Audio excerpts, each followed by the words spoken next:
আসসালামু আলাইকুম প্রিয় দর্শক, ভারতের পররাষ্ট্র সচিব বিক্রম মিশ্রি বাংলাদেশ থেকে যাওয়ার পর আমি আগে বলেছিলাম যে বাংলাদেশের সঙ্গে ভারতের সম্পর্কের আমার ধারণা কিছুটা হলেও উন্নতি হতে পারে। কারণ উনি কেন এলেন? যদি কিছুই না হবে, যদি কিছুই পরিবর্তন না হবে, তাহলে উনি এলেনই বা কেন? আমাদের লোকজন ওনাকে সময়ই বা দিলেন কেন? এই সমস্ত মিলিয়ে আমার ধারণা যেটা ছিল, আমার কেন যেন মনে হচ্ছে সেটাই ঘটতে যাচ্ছে। তবে সেটা হলো গিয়া ভারতের সঙ্গে আমাদের কূটনৈতিক সম্পর্কের আনুষ্ঠানিক চেহারা। কারণ এটা বললাম এই কারণে, বিক্রম মিশ্রি ওখানে যে তাদের পররাষ্ট্র বিষয়ক যে কমিটি আছে, সংসদীয় স্থায়ী কমিটি, সেখানে যে উনি ব্রিফ করেছেন যে উনি বাংলাদেশে গিয়েছিলেন, বাংলাদেশ থেকে কি পেলেন না পেলেন, বাংলাদেশের লোকজন তাকে কি বলেছে, এগুলি নিয়ে উনি কিন্তু এই সংসদীয় স্থায়ী কমিটিকে ব্রিফ করেছেন। এবং ব্রিফ করার ক্ষেত্রে আমাদের একটা জায়গায় যে আপত্তি ছিল, খুব সিরিয়াস আপত্তি ছিল আমাদের, যে শেখ হাসিনা ভারতে বসে বাংলাদেশের বিরোধী যে প্রচারণা চালাচ্ছে, এটাকে আমাদের অন্তর্বর্তী সরকার পছন্দ করছে না। এই বিষয়ে কিন্তু বিক্রম মিশ্রি তাদের যে পররাষ্ট্র মন্ত্রণালয়ের বিষয়তে যে উনি নিজে স্পষ্ট ভাষায় বলেছেন যে বাংলাদেশের অন্তর্বর্তী সরকারকে নিয়ে ক্ষমতাচ্যুত প্রধানমন্ত্রী শেখ হাসিনার সমালোচনায় ভারতের সায় নেই। শেখ হাসিনা যেটা করছেন এটাকে ভারত সায় দিচ্ছে না। তো তাহলে সে করছেন কিভাবে? এরও একটা ব্যাখ্যা উনি দিয়েছেন। উনি বলেছেন যে শেখ হাসিনা তার মন্তব্যের জন্য ব্যক্তিগত যোগাযোগ ডিভাইস ব্যবহার করছেন। ভারত সরকার তাকে এমন কোন প্ল্যাটফর্ম বা সুযোগ সুবিধা দেয়নি যা দিয়ে তিনি ভারতের মাটিতে বসে রাজনৈতিক কর্মকাণ্ড চালিয়ে যেতে পারেন। স্পষ্ট কথা কিন্তু, যে ভারত তাকে এমন কোন ডিভাইস দেয় না যেটা করবে, বরং উনি তার পার্সোনাল যে ডিভাইস গুলো আছে সেগুলো দিয়ে করছেন। মানে ওনারা ইঙ্গিত করেছেন ওনার যে মোবাইল ফোন আছে, সেল ফোন আছে, সেটাতে উনি যোগাযোগ করছেন, হয়তো ওয়াইফাই এর মাধ্যমে অথবা এইভাবে উনি যোগাযোগ করছেন এবং কথাবার্তা বলছেন। তার মানে ভারত এখানে কোনো সায় নাই। ভারত চায় না যে শেখ হাসিনা ওখানে বসে আমাদের দেশ সম্পর্কে, আমাদের সরকার সম্পর্কে কোনো ধরনের বিরূপ মন্তব্য করে। আমি মনে করি এটা একদম দৃশ্যমান একটা ডেভেলপমেন্ট। কারণ এটা কিন্তু পররাষ্ট্র সচিব যেটা বলছেন, এটা কিন্তু তাদের সরকারের কথা বলেছেন, যে কথাটা নাকি আমরা শুরু থেকেই সবসময় বলতাম, আগেও বলতাম, কিন্তু ভারত পাত্তা দিত না। কিন্তু এবার উনি আবার এখানে থাকতেও বলে গিয়েছেন, ওখানে যে আবারও বলেছেন। তিনি বলেছেন বাংলাদেশের সঙ্গে ভারতের সম্পর্ক কোনো একক রাজনৈতিক দল বা একটি সরকারের মধ্যে সীমাবদ্ধ নয়। বাংলাদেশের জনগণের সঙ্গে সম্পর্ককে গুরুত্ব দেয় ভারত। প্রিয় দর্শক, মাথায় রাখবেন এই কথাটা উনি কোথায় বলেছেন? বলেছেন ভারতের পররাষ্ট্র বিষয়ক সংসদীয় স্থায়ী কমিটিকে, যে কমিটির প্রধান হচ্ছেন কংগ্রেসের নেতা শশী থারুর। এর অর্থ ভারত কিন্তু সরকারি ভাবে আমাদের ব্যাপারে তাদের যে মূল্যায়নটা ছিল সেটা হয়তো পুনর্বিবেচনা করছে, অথবা আমার ধারণা তারা বুঝতে পেরেছে যে এখানে ঝগড়া করে কোনো লাভ হবে না। প্রকৃত প্রস্তাবে কি সেটা হয়তো আমরা আরো কয়েকদিন পরে দেখতে পারবো। আমার ধারণা পরিস্থিতি সামনে ওনারা বুঝতে পারবেন যে মন খারাপ করে, হ্যাঁ মন খারাপ হয়েছে, ওনাদের অনুগত ব্যক্তিরা নাই, এখন মন খারাপ তো হতেই পারে, মন খারাপ হয়েছে, কিন্তু বাস্তবতাকে মনে হয় ওনারা মেনে নিচ্ছেন।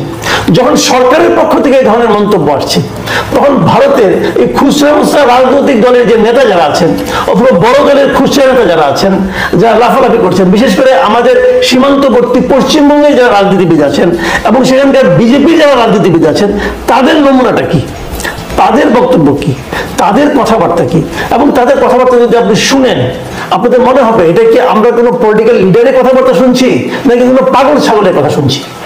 আমি উদাহরণ দিয়ে বলি,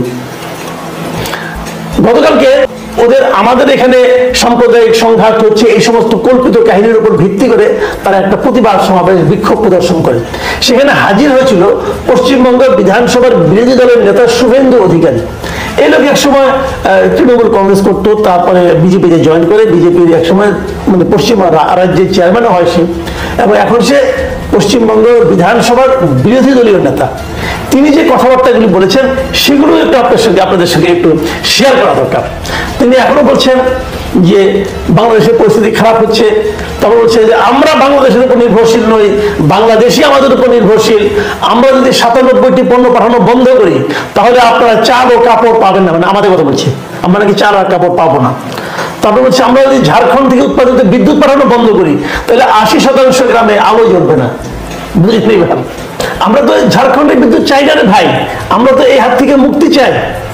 সে ওনাকে হুমকি দিচ্ছে, দেখ দিতে দেন, আরো শোনেন হুমকির কথা। উনি বলেছেন বাংলাদেশে রাফাল যুদ্ধ বিমান পাঠানোর কথা বলছেন উনি, এবং তিনি বলছেন যে হাসিমারায় 40টি রাফাল বিমান রয়েছে, মাত্র 2টি বিমান পাঠালেই যথেষ্ট হবে।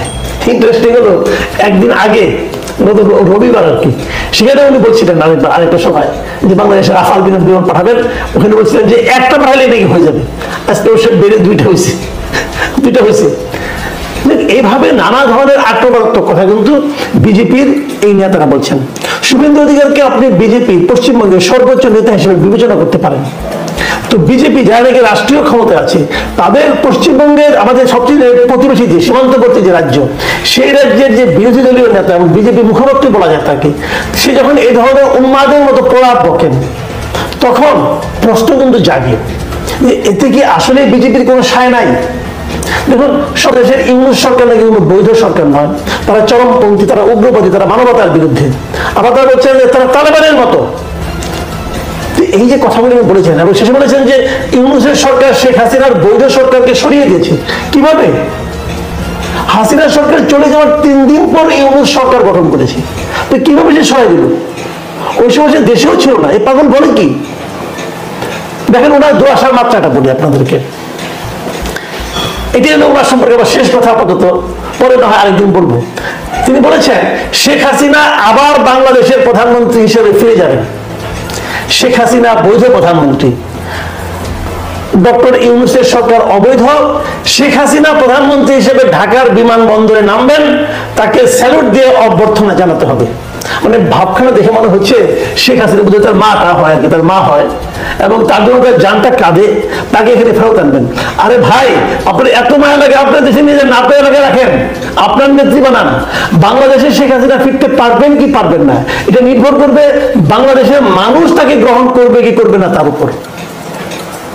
সেই ব্যাপারটা বোঝার ক্ষমতা আপনি শুভেন্দু অধিকারী নাই। আপনার সরকার টের পেয়ে গেছে, আপনি টের পান নাই। আপনি সাগরের 3 নম্বর বাচ্চার মতো লাফাচ্ছেন।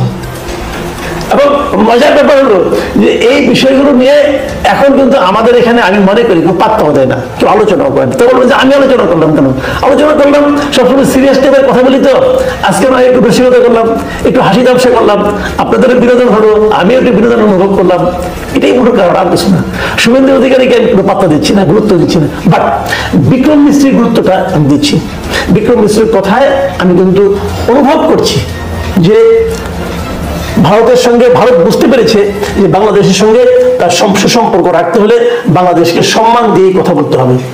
আগের 15 বছর যে আরাম পেয়ে গিয়েছিলেন, সে আরাম বোধহয় আর এখন পাওয়া সম্ভব না। এটা আমি মনে ইতিবাচক পরিণতি হয়তো নিয়ে আসবে।